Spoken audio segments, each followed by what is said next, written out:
What do you do when things seem hopeless? Where do you turn? Everyone keeps saying this is the most wonderful time of the year, but maybe it just doesn't feel that way for you. I believe there's a hope that we can always look to, and that's what we're going to be exploring in this video today. Hi, my name's Tatiana, and welcome to Community Christian Anywhere.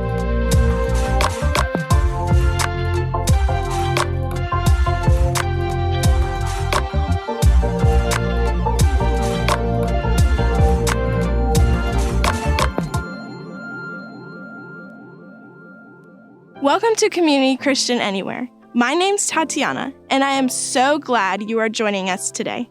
We are a group of people who meet online to learn from Jesus together how we can be the type of community that God wants to build. A community where we love everyone always. Sometimes life can be lonely or complicated. I have been able to find joy and peace in our community here, and I hope you will too. And not only do I want that for you, but God does too. Because no matter what you think about God, we believe He can't stop thinking about you. And one way for you to join with us in our mission to love everyone always this week is by taking part in our Christmas in Coweta project. Every year, our church partners with a local organization here in Coweta County that helps to provide children in need with the kind of Christmas all of us would want every child to experience. We do this through a campaign called Christmas in Coweta, where we take the Christmas list of individual children in our community and we provide their parents with the gifts they need to give their children a wonderful Christmas.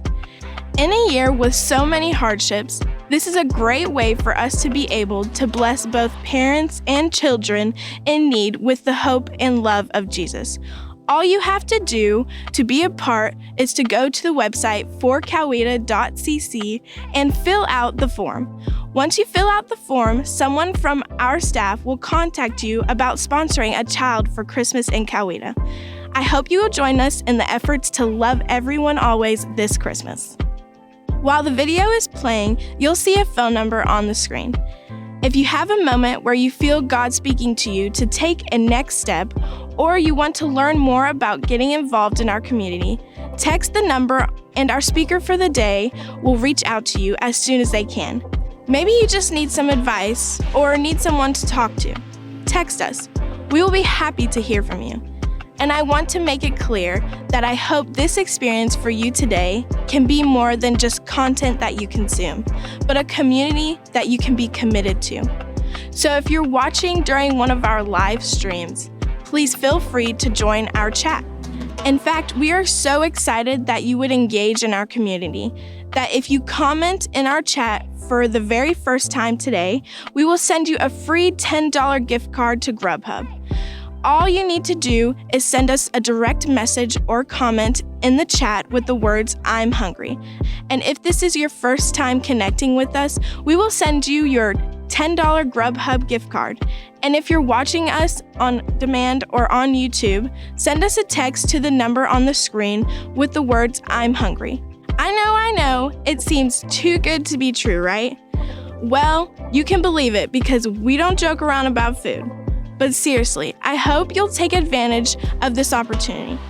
And if you're here always and chatting with us every week, we want to hear from you too. Go ahead and get our discussion going by letting us know what food you're craving right now. And as we start this discussion in the chat, let's go ahead and get started with our main idea for today.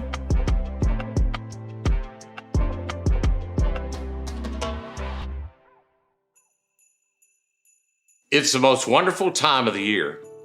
And with 1 month to go in 2020, I think all of us can say, this really is the best time of this year. I mean, it's almost done. But we still have Christmas ahead of us, and maybe this year more than ever, we're all looking forward to the things that Christmas has always promised. Hope for the future, peace to all men, joy to the whole world, and love for everyone. Isn't that what you think of when you think of Christmas? Well, some of you do. But for most of us, it's more complicated than that.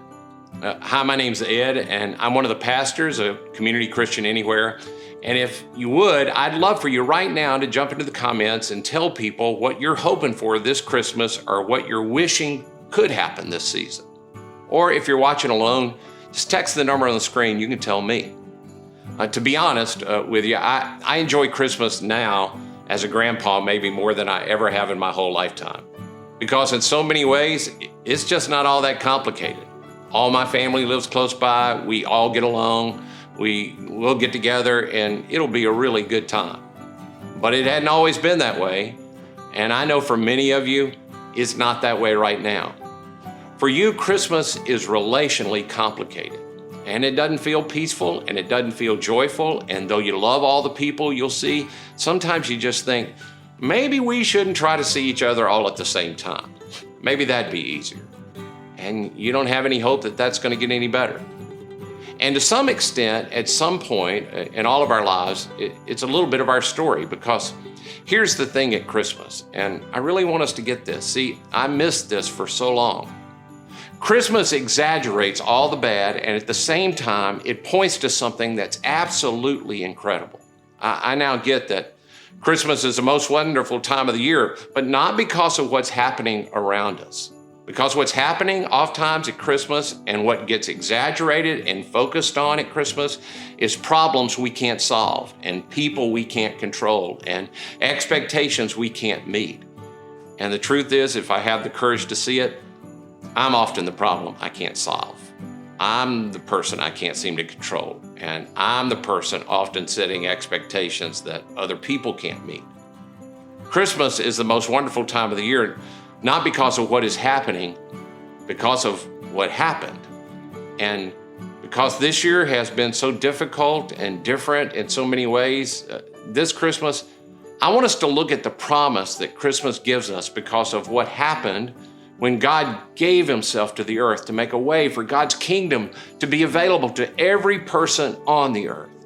And when we enter into his kingdom here and now, then no matter what is happening, Jesus centers our life on something that's stable. It gives me the ability to offer love to everyone always, to live with joy and peace, no matter what's happening, because of the hope of what the kingdom has to offer, both now and in the future. And so this year, we're going to do a very traditional thing for Christmas. We're going to celebrate what's known as Advent. And all Advent means is an expectant waiting and preparation for the coming of Jesus as a baby and one day as returning king. So we're going to go through the 4 weeks of Advent together, and every day we'll have a meditation to prepare our hearts, and it'll be available on your Facebook page or YouTube, so make sure you subscribe or like our page. We're also offering the resources in a free ebook, and if you'll text us with your name at the number on the screen, we'll make sure to send you that ebook. This week, as we move into the first week of Advent, we focus on the light of the world that's come into this world to make an extraordinary, practical difference. Now, if you're a church person or a Bible person, you already know this, but there are 4 accounts of the life of Jesus. They're titled Matthew, Mark, Luke, and John. And Matthew, Mark, and Luke all give us very similar accounts, but John's is different. In John, there's no Christmas birth account of Jesus in John's account. He gives us a whole different perspective. Most scholars believe that John's the latest of these accounts written, and John's an old man when he writes it. And by the time he writes it down, John's been telling these stories for like 50 years. Now imagine that you're someone that walked and talked with Jesus, and at this point, history tells us John's the last remaining person from that group of 12 that walked and talked with Jesus. And maybe he's thinking, I better write this down because I don't have a lot of time left, and I want to make sure this gets passed on for future generations. Here's something else you should know before I read you what John wrote about Jesus coming into the world. John's the person who reduced the character of God to a single word. He's the one that said God is what? Love. He said God is love. John's the very first person to ever write that line.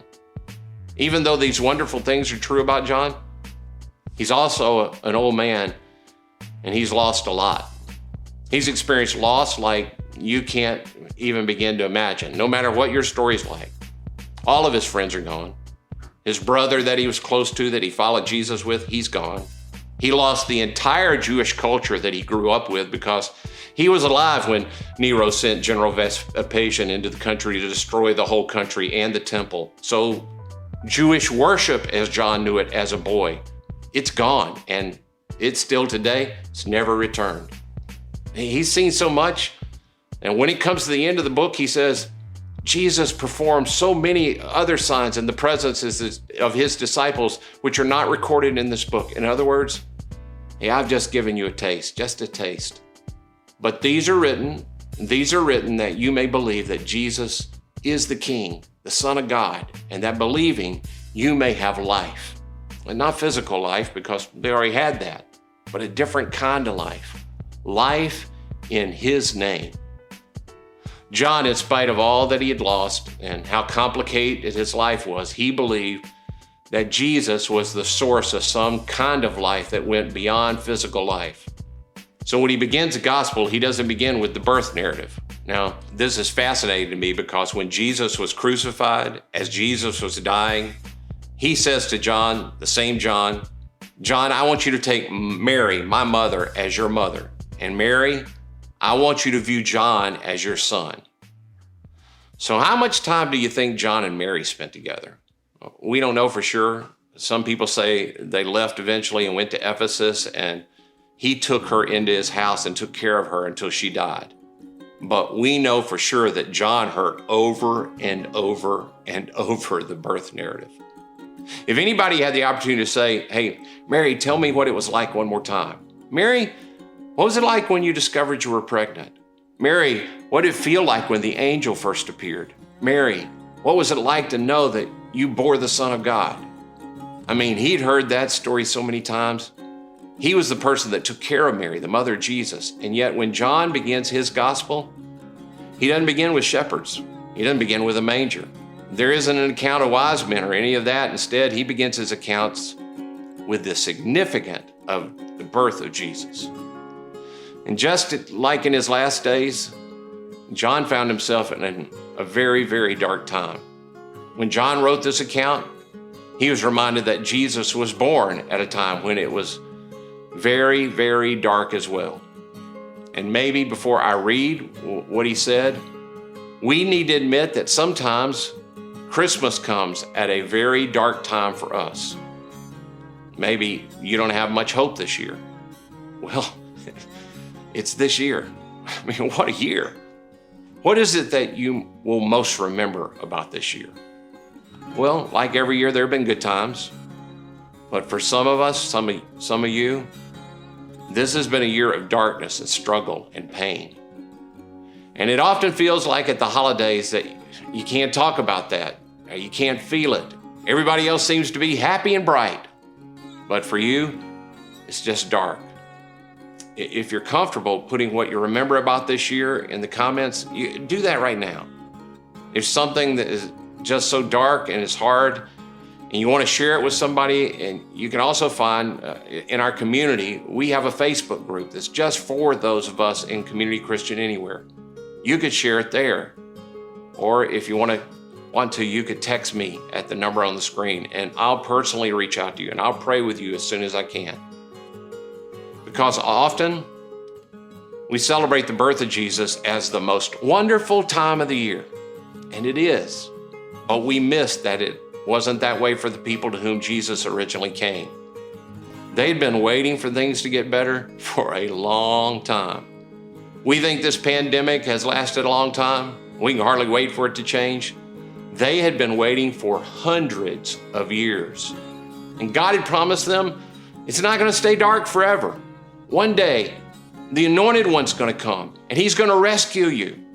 And during that time, the waiting, you may not know this, but one of the names that was given to Jesus was the name Emmanuel. It simply means God with us.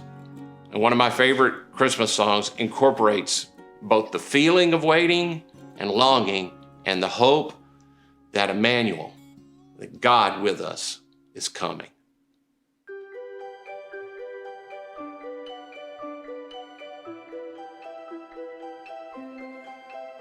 O come, Emmanuel.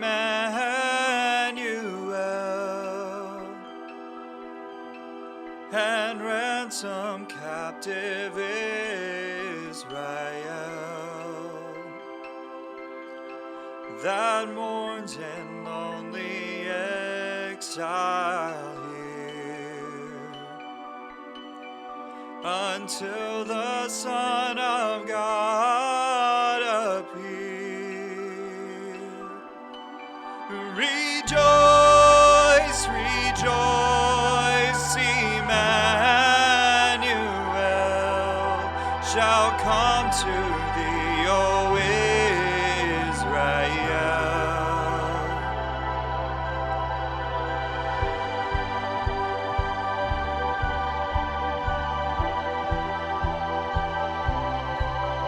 Oh, come thou dayspring, come and cheer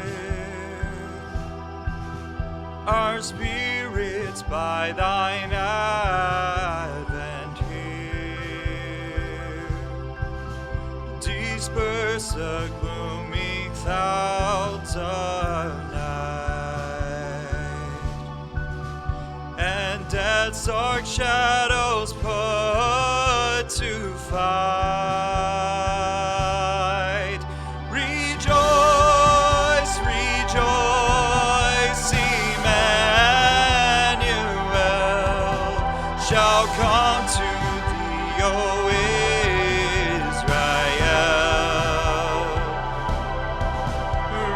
Rejoice, rejoice, Emmanuel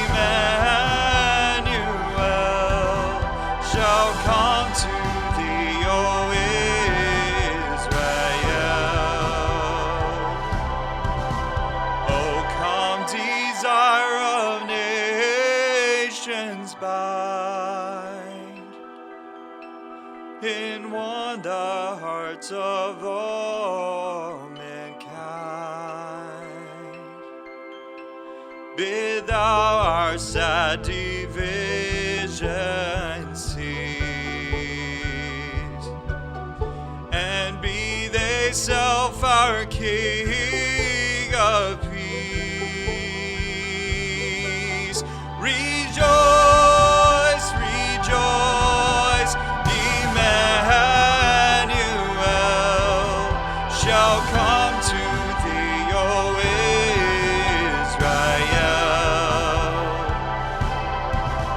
Rejoice, rejoice, Emmanuel shall come to thee, O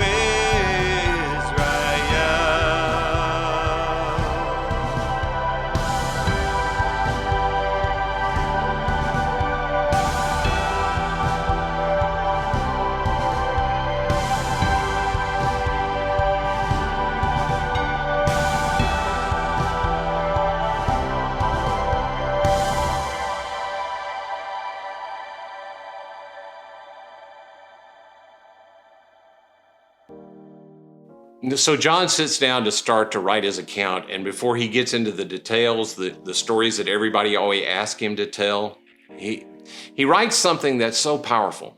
Because in a time in our lives, in a season of our lives when things can get so complicated, when we're reminded not only who is coming, but who won't come, when we're reminded of what we're going to get, and when we're reminded of what we're never going to get.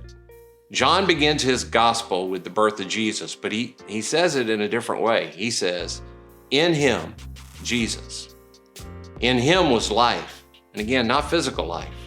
In him was life. And he's trying to put into words, you know, he has all of this experience and he's had all this time to think about it. And he's had all of this perspective.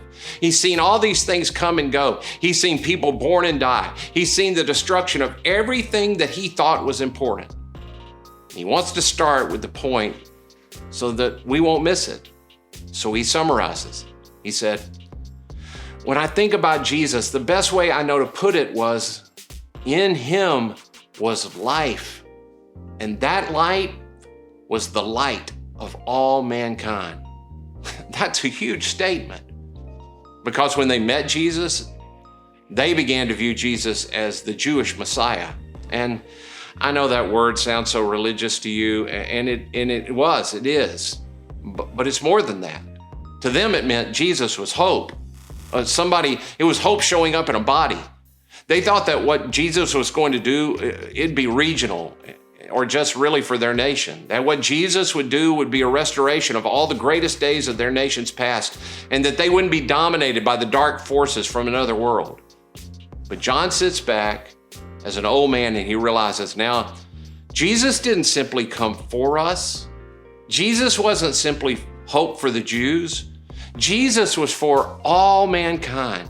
Jesus didn't bring us something back that we had lost. He brought an element into life that the world didn't exist.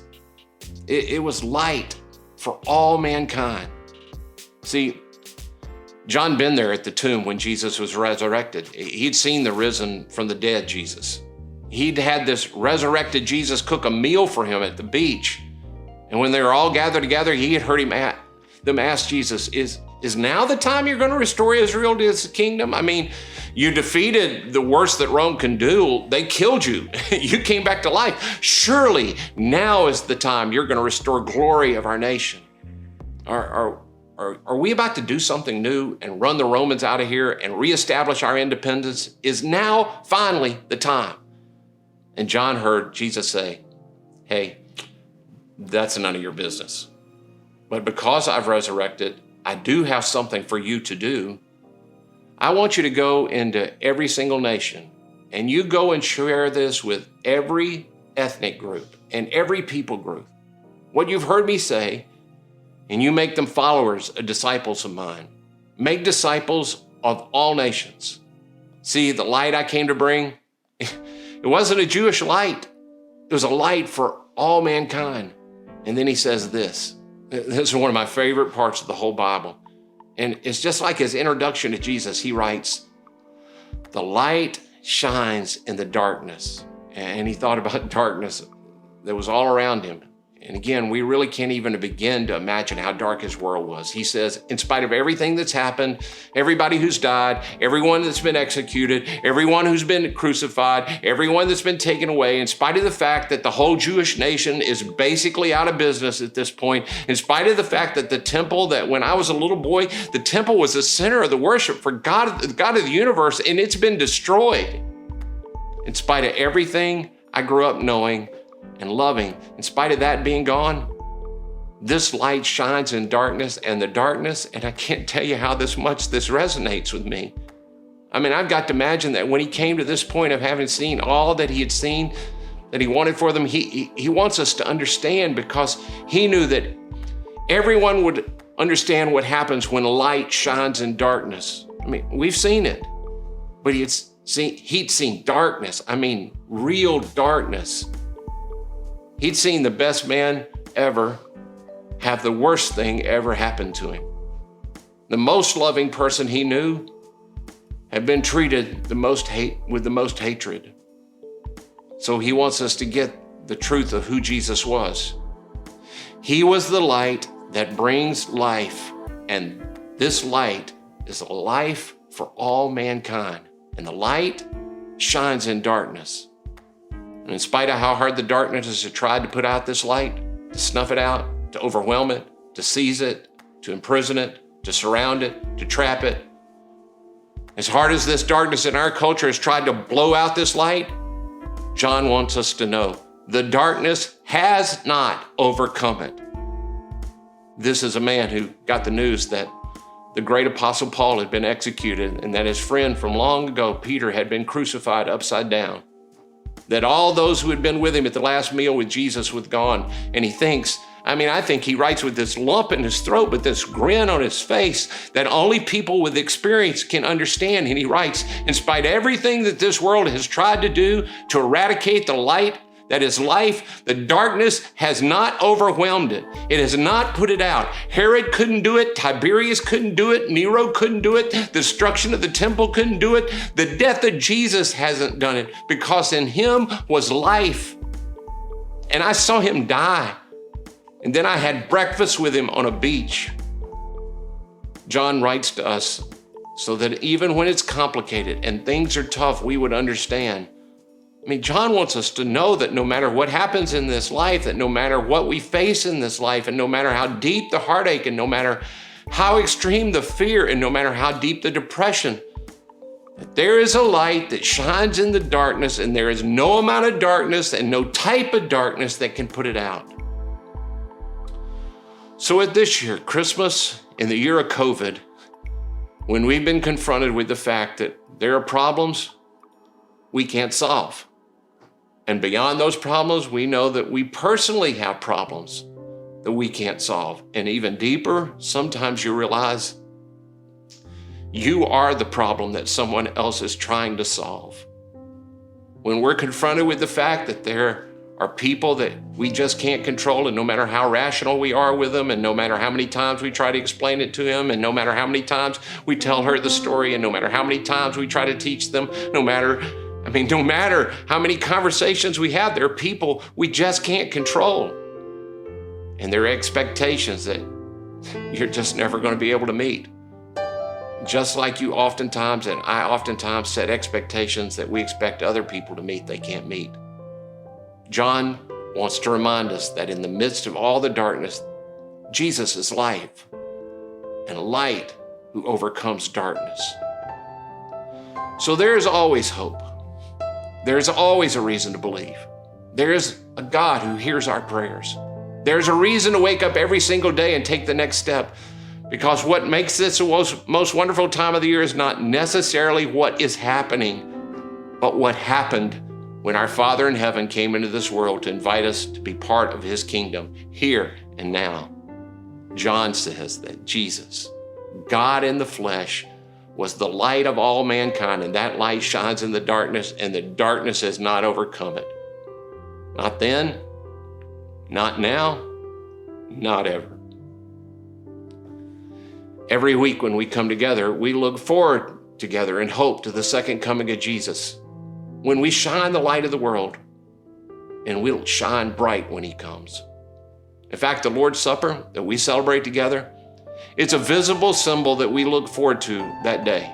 And we often think of it as only a remembrance, but Paul tells us in one of his letters that when we take it, we proclaim Jesus until he comes back. So today, we want to do that together, to take the emblems, to remember his life and his death and his resurrection that brings light to our lives now and forever. So if you prepared for this, will you get the emblems that you're going to use, and let's take it together. This is the body of Jesus given for you. Let's take it and remember him.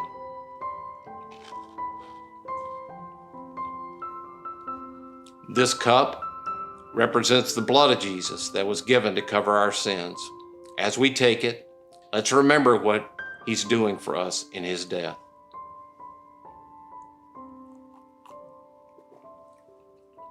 Now, as often as we've done this, we proclaim to our world that we look forward to his coming back.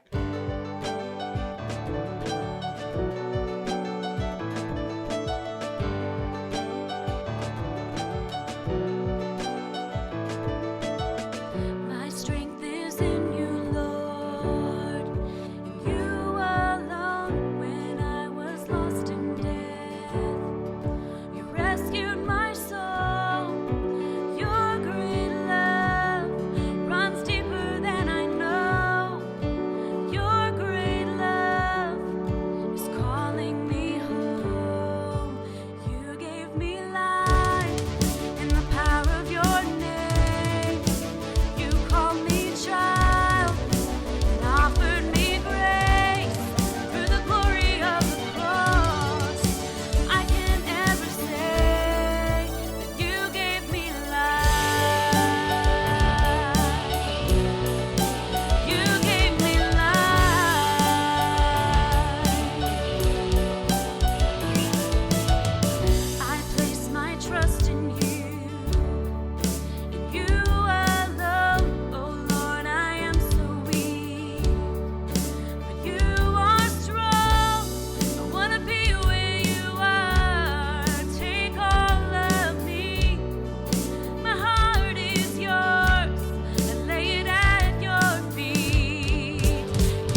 Now, before I close, I want to remind you of something else that brings me hope.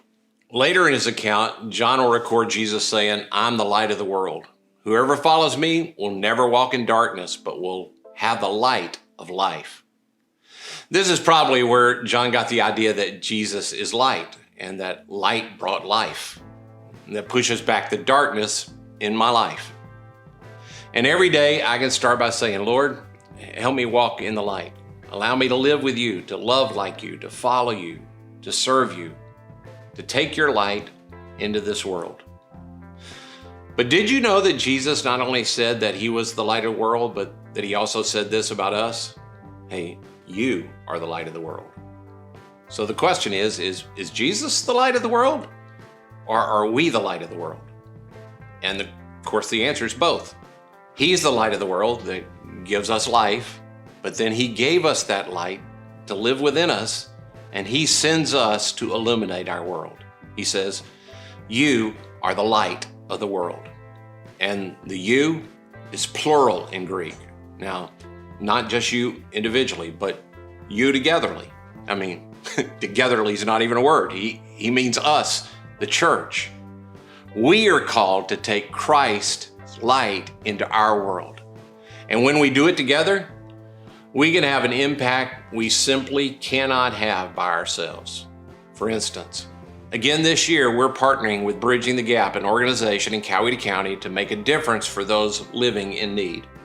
The effort's called Christmas in Coweta, and you can go to forcoweta.cc and you can find information about how you can help with this effort, no matter where you are. And if you live in Delaware or California or somewhere in between and you'd prefer to do something locally, we would love to hear about how you're allowing the light of Jesus to shine darkness in your community. And you can put that in the Community Christian Anywhere group. You can text us and tell us about it. But that's not the only way. Last week, we asked you to begin this gift of light giving by life-giving generosity of our Father in heaven, to share that with people, to post about that at thanksgifting.info. And we told you that we were planning to have a special Christmas Eve service this year. So instead of doing a big Christmas Eve on-site gathering, we want you to do your own Christmas gatherings with people in your life. I mean, most of you are doing that anyway. But the chances are that you know somebody that you love who will be at your Christmas gathering, who also needs to hear the true message of Christmas, and you could be the one to shine light into darkness. It's pretty high. So in the days leading up to Christmas Eve and Christmas Day, we'll be hosting Christmas Eve online. It'll be on demand if you want it that way. And we want you to share that experience, either virtually in a Facebook watch party over Christmas week, or however you choose to do it physically, maybe in presence with your family when they get together. You could choose to share a meal with someone around Christmas time and just to watch this experience together. We'll also be hosting premiere events with our engagement team to share Christmas with you and your family. We do want to make this the best Christmas ever by taking on the ministry of reconciliation and sharing it with the people in our lives. Would you right now ask God, who should I share this with? Where do you want me to be light in darkness? There is hope through the darkness of this life. Jesus is the same yesterday, today, and tomorrow. And his promise of a life always by your side is one that can be trusted in the good times and the bad. And the best news is we get to be part of that hope. When we love and serve our neighbors, we get to shine a little bit of light into their darkness. Like I said before, we want this experience to not just be content that you consume, but a community you can be a part of. So if you're interested in taking a next step into joining our community, text us through the number you see on the screen, and our speaker can help you figure out how to do that. One quick step you can take right now is visiting our website at cccanywhere.com. When you get there, you will see resources you can click on that can help you get better connected to our community. We even have resources you can find there that are made specifically for your children. One of the best ways you can connect with our online community is by joining our Facebook group. If you visit our website at cccanywhere.com and click the card that says Join Our Facebook Group, it will take you straight to the Community Christian Anywhere Facebook page where you will see the Join Group button. We would love for you to be a part of our community, and I am excited to see you there. I hope that you watching this video today won't be your last interaction with us. We're going to leave our chat feature open for about 5 more minutes. We're going to put up a few discussion questions related to our topic today to get the conversation rolling. We'd really love to hear from you today, even if it's just a quick hello. And as you leave today, I hope you will consider sharing this experience with someone who could benefit from hearing that Jesus is the light in our darkness. Also, think about who you could share our online Christmas Anywhere experience with during the week of Christmas. Go to cccanywhere.com and click on the card that says Christmas Anywhere to find out how to do that. And even sign up to receive a free box of supplies to make your Christmas Anywhere experience better for you and the people you share it with. We really want you to spend some time thinking about who you can share the good news of Jesus with this Christmas, because everyone deserves a chance to hear of the good news of Jesus. I'm so glad that you could join us today, and we hope to hear from you soon, because no matter what you think about God, He can't stop thinking about you.